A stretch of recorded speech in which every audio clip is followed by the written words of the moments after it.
Em dest pê bikin em biçin Tirkiye pêşî. Tayyip Erdoğan piştî 18 salan çû serdana CHP. Serokkomarê Tirkiye serokê giştî AKP'ye jî di aynı demê de Recep Tayyip Erdoğan ji bo serdana serokê giştî CHP Özgür Özel çû navenda giştî ya partiye.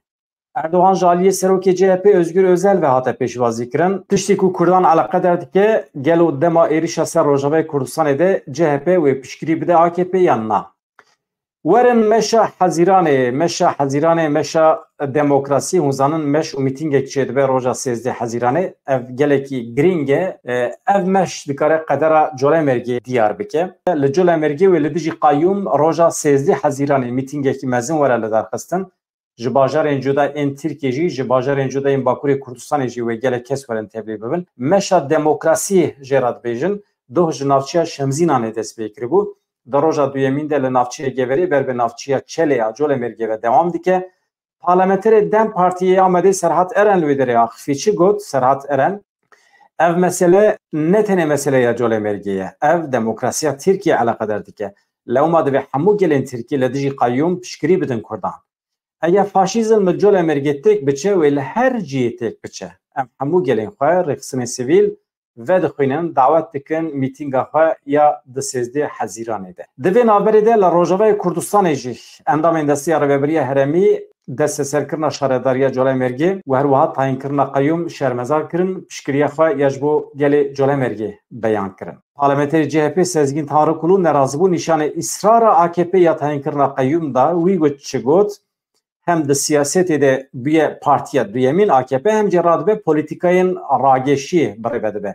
Ege iktidar yani AKP bixwe bawere bila were sandoqan dayine hilbijartin nû bike. Siyasetmedarên li Amedê hatin binçavkirin di dema îfade de pirsên weke Kurdistan ku derê ye, Roboskî ku derê ye ji wan hate kirin. 6 kes îro sewqê adliyê hatin kirin tûjbarî dîsa îddiayên endametiya rêxistinê û rêvebirina rêxistinê ne. Li emniyetê ji siyasetmedaran pirsê weke YPG ji bo we çi îfade dike? Kurdistan ku derê ye? Ji kîjan herêmê re tê gotin Kurdistan? Komkujiya Helepçe ji bo we çi îfade dike? Roboskî ku derê ye? Serokwezîrê Herêma Kurdistanê Mesrûr Barzanî li bajarê Akrê ragihand ku di cotkariyê de şoreşekî dest pê kiriye. Ev şoreş wê berdewam be. Mesrûr Barzanî behsa polîtikayên hikûmetê ya duwarê cotkariyê de kir. Çi got? Em dibînin ku li Kurdistanê hilberîna kartolan roj bi roj zêde dibe. Niha li Kurdistanê kartol ji pêdiviya navxweyî gelekî zêdetir tê hilberîn. Awayê çandiniya wan jî ji ber awayê zanistî ye pêşketin çêdibe. Ev berhem ne tenê têra Kurdistanê belkî têra hemî Iraqê jî bike. Sozên wî hene Mesrûr Barzanî wekî berpirsiyerê hikûmetê soz dide cotkaran dibêje em ê berhemê we bifroşin derva jî. Pisporên aboriyê yên navnetewî dibêjin tu car baweriya xwe bi petrolê neyînin ji ber ku di demekî nêz de petrol ya diqede yan jî pêdiviya mirovahiyê bi petrolê kêm dibe çi bikin ji niha ve amedêkarî bikin. Fabrîka vekin, çandinî çê bikin, kaltûr bajon, xwarin, genim, zat tiştê ku pêdiviya însana pê heye dibe her herem bikaribe xwe bi xwe xwedî bike. Hem de dema xelayê de hem jî dema krîzên aborî de divê her herem bikaribe xwe bi xwe xwedî bike hewcedarî bi dervan nebîne. Em derbasî Kerkûkê bibin li wê derê meseleyekî ku mirovan değişîne heye. Çi ye ev mesele? Guherîna demografîk yani xwecihî ên wê derê xwediyê herêmê têne derxistin di şûna wan kesên nû têne bicihkirin ev kes jî li Kerkûkê bi giranî erebin.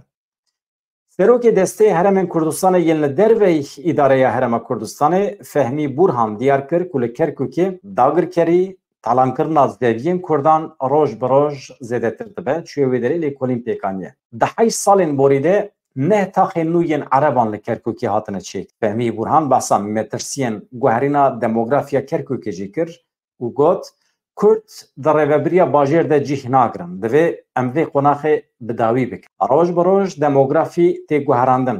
Di xizmetguzariyê de cihêkarî tê. Dîsa zeviyên Kurdan têne talankirin. Divê ew guhertina demografîk êdî bisekine. Fehmî Burhan da zanîn ku rojane Ereb ji Selahedînê Diyalayê ji başûrê Iraqê tînin li Kerkûkê bicih dikin ji wan re nasname formên xwarinê çê dikin. Di 8 salên derbasbûyî de 310 postên cuda yani cîxebatê yên cuda yên rêveberiya Kerkûkê ji Kurdan hatine stendin. ام درباسی افرینê bibin li Efrînê jî problemekî nêzê vê meselê heye. Hêva sora Qeterê çi nivîsandibû 13 avahiyên niştecîhbûnê li Bakurê Sûriyê bi hevkariya dewleta Tirk hatine avakirin. Heyvasor îdia kir ku ew avahî ji bo koçberên Sûriyê ne. Rêveberiya Xweser di derbarê vê mijarê de daxuyaniyekê da bûyer şermezar kir. Rêveberiya Xweser çi dibêje? Bi wê yekê dixwazin li Efrînê siyasetên bicihkirina çeteyên terorîst û malbatê wan xurt bikin. Di nav van saziyan de hêva sora Qeterê heye ku bawekê fermî piştrast dike ku destekê dide niştecihên Efrînê yên ku paşê hatine li wê derê bicihbûne. Her wiha saziyên Kuwêtê jî hene di nava vê projê de. Ev karekî derve exlaqî ye. Li derve xwezeya hêva sorê jî hêvasor hûzanin saziyeke însanî ye. Ne ku biçe wê derê demografiyê biguherîne însana ji wê derê dûr bixe însanên nû bîne bicih bike. Rêveberiya Xweser didomîne em van kiryarên hêvasor û saziyên din ên mîna Kuwêtê ku hevkariya dewleta Tirkiye dikin di guhertina nasnameya Efrînê de em wan şermezar dikin, em bang dikin. Bawekê lezgîn, acîl, sazî û aliyên hiqûqî û mirovî bikevin nava tevgerê, van binpêkirinên ku li Efrîna da girkirî têne kirin bi dawî bikin. Em bang dikin ku bawekê lezgîn komîteyên lêpirsînê werin avakirin, hesab ji sûcdaran were pirsîn. Hikûmeta Şamê li hember van meseleyan çima bêdeng e?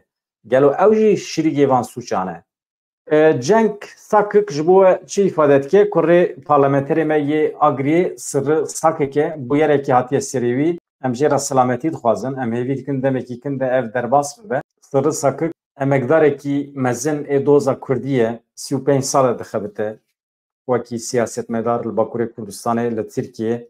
Kurê parlamenterê Dem Partiyê Agrî Sirri Sakik ji ber birîndarkirina kesekî hat girt. Cenk Sakik li navçeya Çankaya ya Enqerê kesekî netewperestê Tirk bi navê Murat Köylû re pev diçe. Yani pêşî bi devkî pev diçe ji hev re pirsan dibêjin. Piştî nîqaşên her du aliyan Cenk Sakik neçar dibîne, silehê bikar bîne, gule berdide ser vî kesî û ji ciyê bûyerê direve. Tîmên tenduristiyê xwe digînin ciyê bûyerê Murat Köylû ê ku birîndar bîye ara dikin nexweşxanê na rewşa wî baş e, xeteriya wî ya mirinê jî tune ye. Cenk Sakik xwe radestê hêzên polîs dike, meselê îzah dike, lê tê binçavkirin. Di îfadê xwe de jî elbet poşmaniya xwe beyan dike.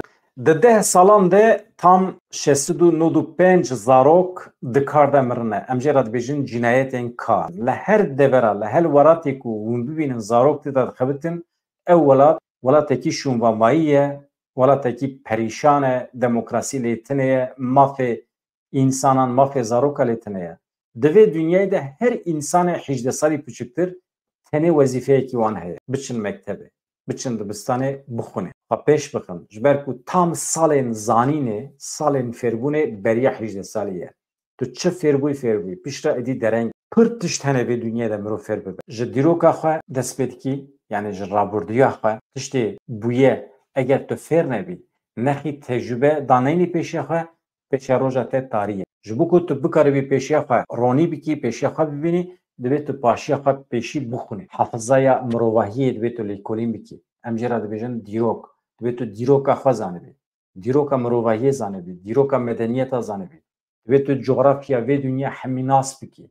Li ku derê çi dewlemendî heye, çi hete, yani zanîna mirovahiyê tişta ku heta naçêbiye divê tu pêşî fêr bibî, em jê re dibistan lazim. Zarok ciyê wî ne înşaat e, zarok ciyê wî ne fabrîqe ye, ne cî xizmetê ye, ne sektora otêl û restoranta ye.